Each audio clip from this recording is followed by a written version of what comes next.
નમસ્કાર વિદ્યાર્થી મિત્રો, હું સંજય પ્રજાપતિ પરાસર ગ્રુપ ઓફ સ્કૂલના ઓનલાઈન એજ્યુકેશનમાં સર્વ વિદ્યાર્થી મિત્રોનું હાર્દિક સ્વાગત છે. વિદ્યાર્થી મિત્રો, ભાગ 2 લઈને આવી રહ્યો છું તમારી સમક્ષ. ધોરણ 6 પાઠ નંબર 7 यह भी एक परीक्षा. अगाउना वीडियोनी अंदर આપણે यह भी एक परीक्षा કે જે એકાંકી સુરેન્દ્ર અંચલ દ્વારા લખવામાં આવી હતી એની અંદર પ્રથમ દ્રશ્યની આપણે વાત કરી હતી કે ભાઈ પ્રથમ દ્રશ્યની અંદર જે પેલો બાળક છે અંતમાં કે જે પેલો ભિખારી જે છે એ ભિખારીને જે વાગ્યું હોય છે, બીજી બાજુ એની પરીક્ષાનો સમય થઈ ગયો હોય છે, તો એ પોતે પોતાનું પહેલું કર્તવ્ય કયું છે એ પોતે મનોમન વિચારે છે અને પેલા ભિખારીને હોસ્પિટલ લઈ જાય છે અને પોતે ત્યાં એની સારવાર કરાવતું જોવા મળે છે. તો આ આપણે પ્રથમ દ્રશ્યના અંત ભાગની અંદર આપણે જોયું હતું. આજે આપણે વાત કરીએ દ્રશ્ય નંબર 2. દ્રશ્ય નંબર 2 કેવું છે તો प्रधानाध्यापक कक्ष. प्रधानाध्यापक की तख्ती के पीछे प्रधानाध्यापक जी कुछ लिखते हुए एक अध्यापक का आना. આવું આપણને સ્ટેજ ઉપર બીજું દ્રશ્ય જોવા મળે છે. પ્રધાનાધ્યાત્મક એટલે કે શાળાના આચાર્ય, અધ્યાપક એટલે કે શિક્ષક, તખ્તી, તખ્તી એટલે કે બોર્ડ જેને કહીએ છીએ કે જેની ઉપર કંઈક લખતા આપણને જોવા મળે છે. આવું દ્રશ્ય જે છે એ બીજા દ્રશ્યમાં આપણને જોવા મળે છે. શરૂઆત કરીએ. अध्यापक: सर, परीक्षा शुरू हो गई है और देवेंद्र सेन अभी तक अनुपस्थित है. अध्यापक એટલે કે શિક્ષક શું કહે છે? પ્રધાનાત્મક એટલે કે આચાર્યને કહે છે. શું કહે છે કે સર, પરીક્ષા શરૂ થઈ ગઈ છે પરંતુ દેવેન્દ્ર સેન જે નામનો વિદ્યાર્થી જે છે હજી સુધી પરીક્ષાની અંદર अनुपस्थित है, यानी कि એ હાજર રહ્યો નથી. ત્યારે પ્રધાનાધ્યાપક જે આચાર્ય જે છે એ કહે છે क्या देवेंद्र, क्या बात हुई? वह तो मेधावी छात्र है. શું કહે છે કે क्या देवेंद्र, શું देवेंद्र, क्या बात हुई, શું વાત થઈ? वह तो मेधावी छात्र है. मेधावी छात्र જેને આપણે એક તેજસ્વી બાળક કહેવામાં આવે છે. તો કહે એ તો એક તેજસ્વી બાળક છે, એ ગેરહાજર છે. तो कहे छे अरे भाई, किसी को स्कूटर लेकर भेजो, लेकिन ठहरो, मेरे पास फोन नंबर है. શું કહે છે કે કોઈને એના ઘરે સ્કૂટર લઈને મોકલો, પણ એ પહેલા થોભી જાઓ, મારી પાસે એનો ફોન નંબર છે. पहले पता कर लेता हूं, पहला हूं फोन કરીને પૂછી લઉં કે ભાઈ શું કારણ છે કે દેવેન્દ્ર સેન હજી સુધી શાળાએ પરીક્ષામાં આવ્યો નથી. તો જે આચાર્ય જે છે દેવેન્દ્રના ઘરે ફોન કરે છે, ફોન ઉઠાવે છે. हेलो हेलो हेलो, हाँ मैं प्रधानाध्यापक बोल रहा हूं. हेलो हेलो हेलो, હું શાળાના આચાર્ય બોલી રહ્યો છું. अरे भाई, देवेंद्र की परीक्षा शुरू हो गई है, आज पहला दिन है, वह आया क्यों नहीं अभी तक? શું કહે છે એના વાલીને? અરે ભાઈ, દેવેન્દ્રની પરીક્ષા શરૂ થઈ ગઈ છે, આજે પરીક્ષાનો પહેલો દિવસ છે, પરંતુ એ હજી સુધી શાળાએ આવ્યો નથી. घर से निकले घंटा भर हो गया. એને પિતાજી શું કહે છે કે શાળાએ જવા માટે એ ઘરેથી નીકળી ગયો અને 1 કલાક જેટલો સમય જે છે એ થઈ ગયેલો જોવા मरे छे। हाँ, परीक्षा शुरू हुई 10 मिनट से ज्यादा हो गई है। परीक्षा शुरू थई अने 10 मिनिट थी पण વધુ સમય થઈ ગયેલો જોવા મળે છે। पता लगाओ भाई, वह तो प्रथम श्रेणी में उत्तीर्ण होने वालों में से है कि भाई पता लगाओ। पता लगाओ એટલે એને શોધો ક્યાં છે, શા કારણે એ નથી આવી શક્યો, શું કરે છે। એ તો प्रथम श्रेणी में उत्तीर्ण होने वाले में से है कि ए तो वर्गखंड ની અંદર प्रथम क्रमांक ऊपर 5 તણાવ विद्यार्थी છે। फोन रख कर अने ए पोते आचार्य जे छे ए फोन मूकी दे छे। उसे घर से निकले बहुत समय हो गया, एने घर थी निकळ्या ने घणो समय થઈ ગયેલો જોવા મળે છે। आ जाना चाहिए, અત્યાર સુધી આવી જવો જોઈએ। देखिए वह आ जाए तो मेरे पास भेजना। आचार्य जे छे एला शिक्षक ने શું કહે છે, જો એ આવી જાય ને તો પહેલા એને મારી પાસે મોકલજે। આવું કોણ કહે છે? આચાર્ય કહે છે। કોને કહે છે? शिक्षक ने कहता जोवा મળે છે। वैसे उसके साथ वाले लड़के से मालूम करो कहीं एक्सीडेंट तो नहीं हो गया ने।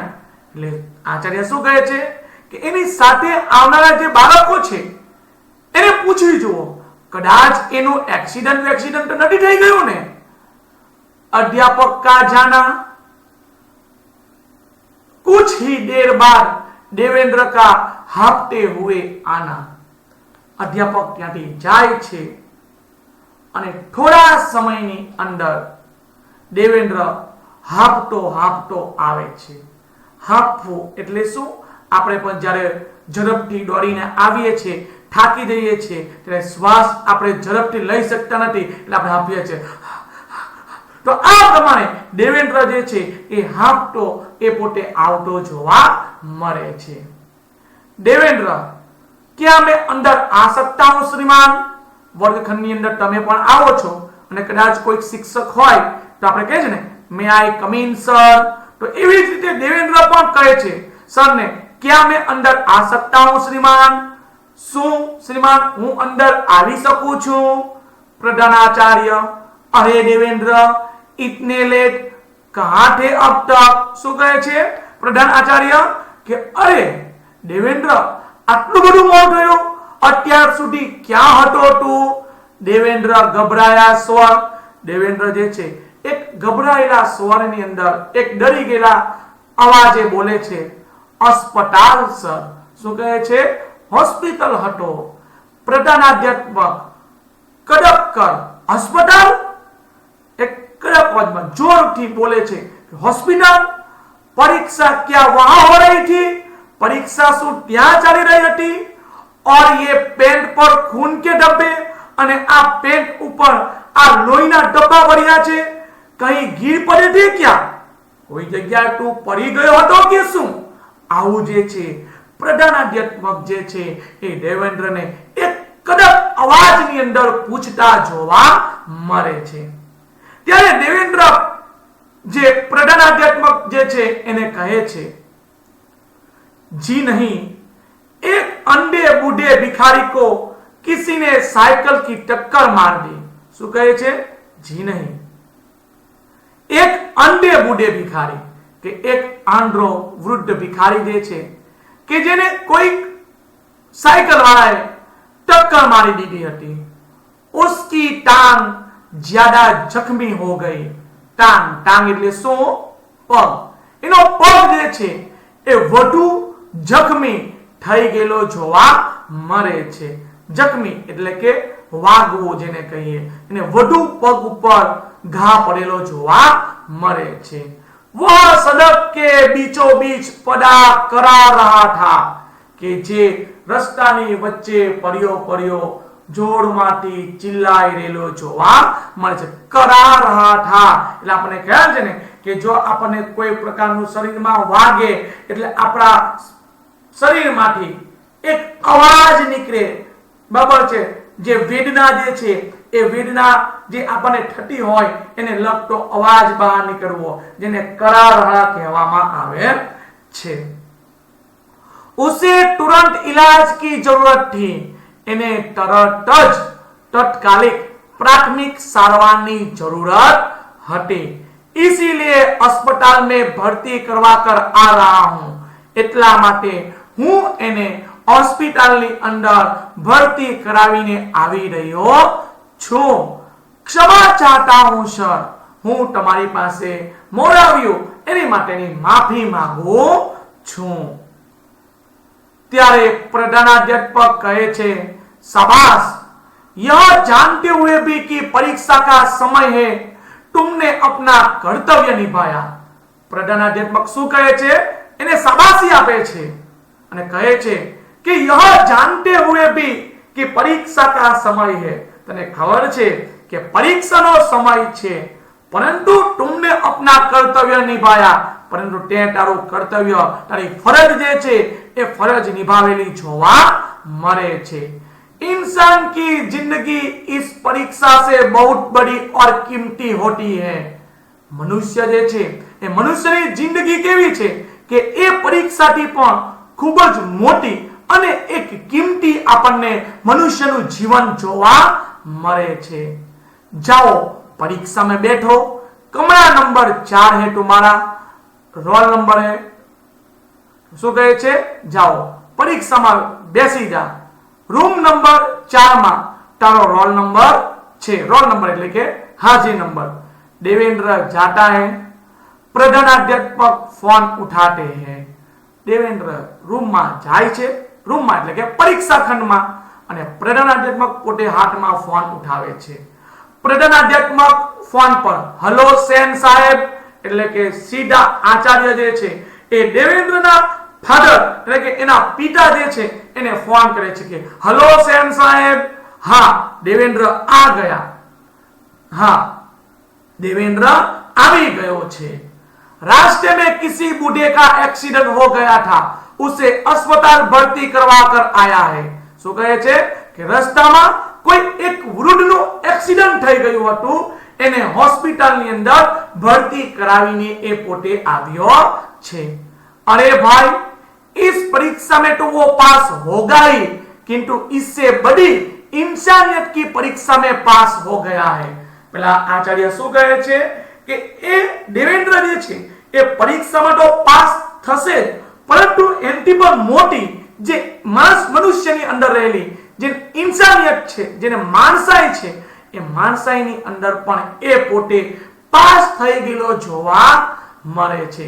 ऐसे होनहार सपूत के पिता है आप बधाई.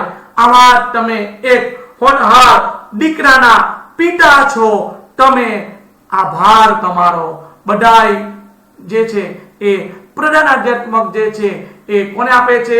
એના પિતાને આપતા જોવા મળે છે. એટલે કે વિદ્યાર્થી મિત્રો ધ્યાન રાખજો કે સૌથી પહેલા આપણે આપણી ફરજ, આપણું કર્તવ્ય જે છે એ કર્તવ્ય નિભાવવું જોઈએ. બરાબર છે? આપણામાં રહેલી માણસાઈ મનુષ્ય જે છે એ બધા જીવોમાંનો સૌથી શ્રેષ્ઠ અને બુદ્ધિજીવી જીવ છે. તો એ જીવની અંદર રહેલી જે ઇન્સાનિયત છે કે જે ઇન્સાનિયત જે છે એને હરેક જગ્યાની અંદર, હરેક ક્ષેત્રની અંદર એને એ ઇન્સાનિયતને વાપરવી જોઈએ. એ જ પ્રમાણે આપણને નીચે સમાધિ શબ્દ આપેલા છે.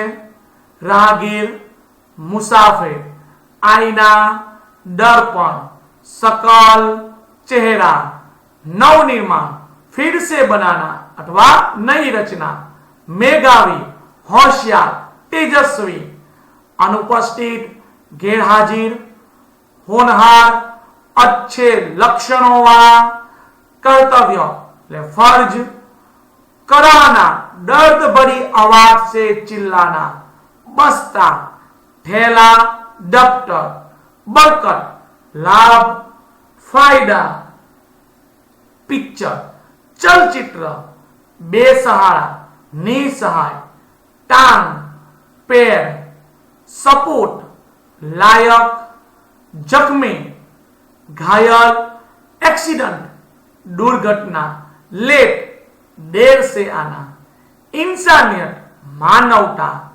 जोक, खून पीने वाला जंतु विशेष, रेजगारी, छोटे सिक्के, हाकर એટલે ફેરિયો।